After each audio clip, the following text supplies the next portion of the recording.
Hello friends, actually ਅੱਜ ਮੇਰੀ ਬੇਟੀ ਨੀਡਲ ਦੇ ਵਿੱਚ ਇੱਦਾਂ 12 ਥਰੈਡ ਨੂੰ ਇਨਸਰਟ ਕਰ ਰਹੀ ਸੀ ਅਤੇ ਉਹਨੂੰ ਕਾਫੀ ਟਫ ਲੱਗ ਰਹੇ ਸੀ ਇੱਦਾਂ ਪਾਉਣੇ। ਅਤੇ ਮੈਂ ਉਹਨੂੰ ਇੱਕ ਟ੍ਰਿਕ ਦੱਸੀ, ਸੋਚਿਆ ਤੁਹਾਡੇ ਨਾਲ ਵੀ ਜ਼ਰੂਰ ਸ਼ੇਅਰ ਕਰਨੀ ਚਾਹੀਦੀ ਹੈ। ਤਾਂ ਆਪਾਂ ਦੇਖੋ ਇੱਦਾਂ ਨੀਡਲ ਦੇ ਵਿੱਚ ਸਿੰਗਲ ਥਰੈਡ ਨੂੰ ਲੈਣਾ ਅਤੇ ਜਿੰਨੀ ਤੁਹਾਨੂੰ ਲੈਂਥ ਚਾਹੀਦੀ ਹੈ ਉਹਨਾਂ ਥਰੈਡ ਤੁਸੀਂ ਰੱਖ ਕੇ ਅਤੇ ਉਸ ਤੋਂ ਬਾਅਦ ਦੋਨੋਂ ਥਰੈਡ ਜੋ ਲਾਸਟ 'ਤੇ ਆਪਣੇ ਇੱਦਾਂ ਹੋਣਗੇ ਉਹਨਾਂ ਦੇ ਵਿੱਚ ਦੀ ਆਪਾਂ ਨੀਡਲ ਨੂੰ ਇੱਦਾਂ ਕ੍ਰੋਸ ਕਰ ਦੇਣਾ ਅਤੇ ਉਸ ਤੋਂ ਬਾਅਦ ਇੱਦਾਂ ਇਹਦੇ ਨੀਚੇ ਐਂਡ ਨੋਟ ਲੱਗ ਜਾਏਗਾ, ਇੱਥੇ ਥਰੈਡ 'ਤੇ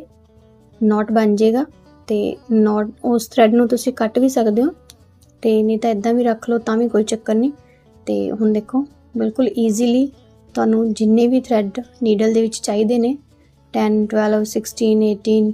ਤੁਸੀਂ ਉਹਨੇ ਰੱਖ ਕੇ ਅਤੇ ਐਂਡ 'ਤੇ ਆਪਾਂ